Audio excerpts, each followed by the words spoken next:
नमस्कार, मैं जय किशोर कुमार और आप देख रहे हैं प्रेस जय।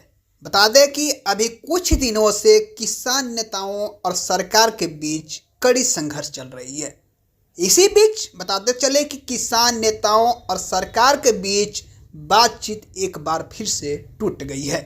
किसान ने नेताओं के सामने एमएसपी पर कथित रूप से 5 साल के कॉन्ट्रैक्ट का प्रस्ताव दिया था, जिसे किसानों ने खारिज कर दिया है।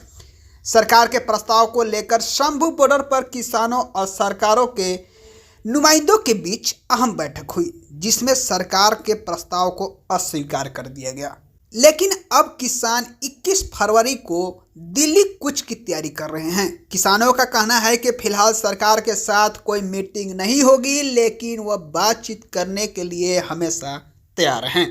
आंदोलन के बीच किसान पंजाब में बीजेपी के 3 बड़े नेताओं का घेराव कर रहे हैं, लेकिन अब किसानों ने पूरे एनडीए के नेताओं का घेराव करने का ऐलान किया है।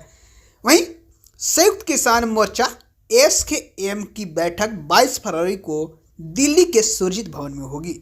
इसमें एसकेएम की सभी यूनियनें भाग लेंगी और किसानों के विरोधों पर सामूहिक निर्णय लेगी।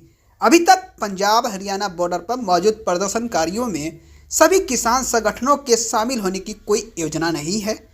एसकेएम हालांकि घटनाक्रम पर करीब से नजर रख रहा है, लेकिन उसका मानना है कि दिल्ली की ओर मार्च करने का यह सही समय नहीं है। लेकिन पूरी संभावना है कि एसकेएम संबंधित राज्यों में अपने विरोध को मजबूत करने के लिए निर्णय लेगा।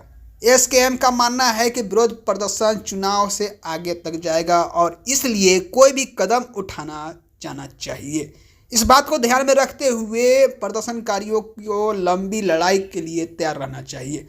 किसान नेता सरवन सिंह पटेल ने कहा कि दिल्ली कूच का हमारा कार्यक्रम पहले की तरह जारी रहेगा। कल 11 बजे का समय दिया गया है, उसके बाद दिल्ली जाएंगे। अभी तक केंद्र सरकार ने बाकी मांगों पर भी हमें कोई जानकारी नहीं दी है। सरकार के पास पहले ही 2 साल का समय था।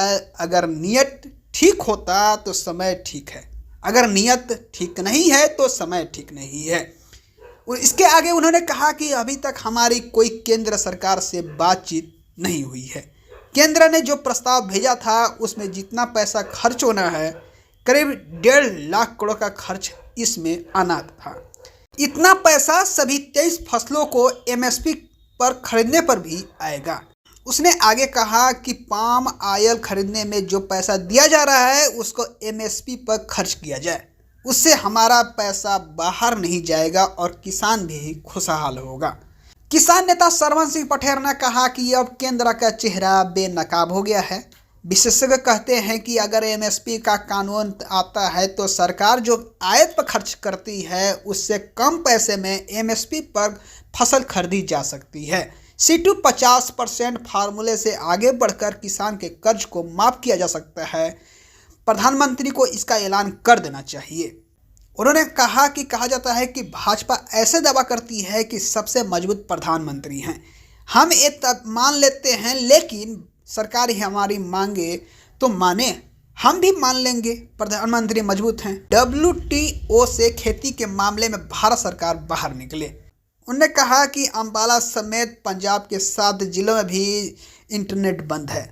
पंजाब सरकार के न चाहते हुए भी क्या केंद्र सरकार इंटरनेट बंद कर सकती है?